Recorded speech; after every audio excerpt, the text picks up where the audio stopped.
soit Jésus-Christ qui nous a montré son amour en acceptant de souffrir pour nous. Sa grâce et sa paix soient avec vous. Jésus ne cachait pas à ceux qui l'écoutaient la nécessité de la souffrance. Il disait par exemple, « Si quelqu'un veut être mon disciple, qu'il prenne sa croix chaque jour et qu'il me suive. » Il a même fait de la souffrance le test de la fidélité. Tous ceux qui veulent vivre avec piété dans le Christ Jésus seront persécutés. Dans la souffrance se cache une force qui rapproche du Christ, parce que le Christ s'est fait souffrance à cause de nous. Celui qui souffre manifeste sa maturité intérieure, sa grandeur spirituelle, leçon inestimable pour les gens en bonne santé et vocation certainement des handicapés parmi nous. Si le Christ ressuscité garde en son corps les traces de ses blessures, c'est parce qu'elles sont le témoignage irrécusable de son amour pour nous. Par sa résurrection, Jésus a non seulement montré qu'il est Dieu et le vainqueur du diable, auteur de tout mal, mais encore la force victorieuse de la souffrance. À ses frères et sœurs souffrants, Jésus découvre progressivement les horizons du royaume de Dieu. Un monde converti à son Créateur, un monde libéré du péché, et cela de par la puissance salvifique de l'amour. La souffrance ne peut pas être transformée par une grâce venant du dehors, mais seulement par une grâce intérieure. C'est pourquoi Jésus, demeurant au plus profond de toute souffrance humaine, de par sa propre souffrance salvifique, peut agir de l'intérieur par la puissance de son esprit de vérité, de son esprit consolateur. C'est avec des dispositions différentes que les hommes abordent leur souffrance, mais tous commencent par demander pourquoi et à poser cette question à Dieu. Mais quelle chose étonnante de réaliser que celui auquel nous posons cette question veut nous répondre du plus profond de sa propre souffrance, de sa croix.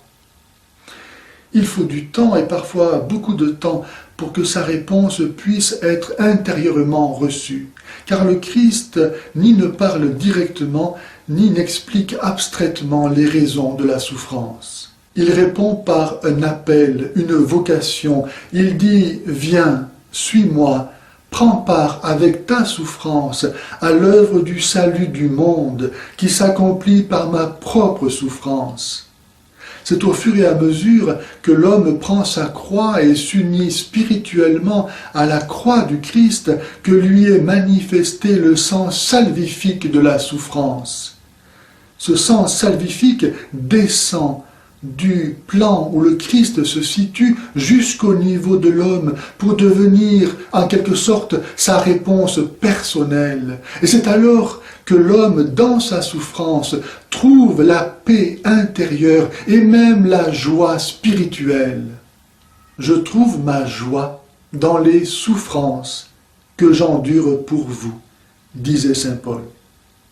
Surmonter le sentiment profondément enraciné de l'absurdité, de l'inutilité de la souffrance devient une source de joie.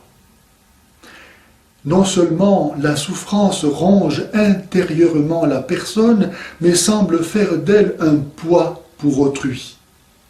Mais que soit découvert le sens salvifique de la souffrance et ce sentiment déprimant est transformé.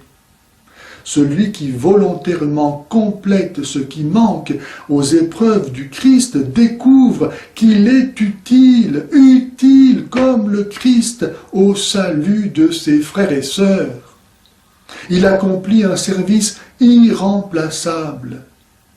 Dans le corps du Christ qui grandit sans cesse depuis la croix du Rédempteur, grain de blé tombé en terre, la souffrance imprégnée de l'esprit de sacrifice du Christ devient l'aimant qui attire les bienfaits indispensables de Dieu pour le salut du monde.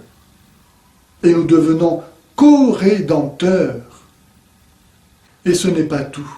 Le divin Rédempteur veut encore pénétrer dans l'âme de chaque personne qui souffre par l'amour du cœur douloureux et immaculé de sa très sainte mère, modèle des rachetés.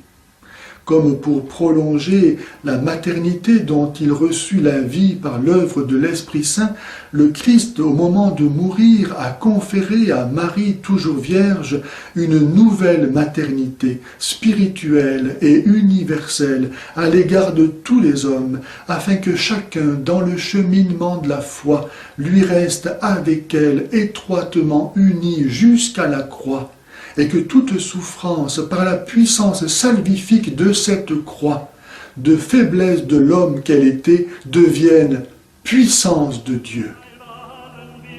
Si les gens savaient qu'ils vont en enfer, ils aimeraient leur croix.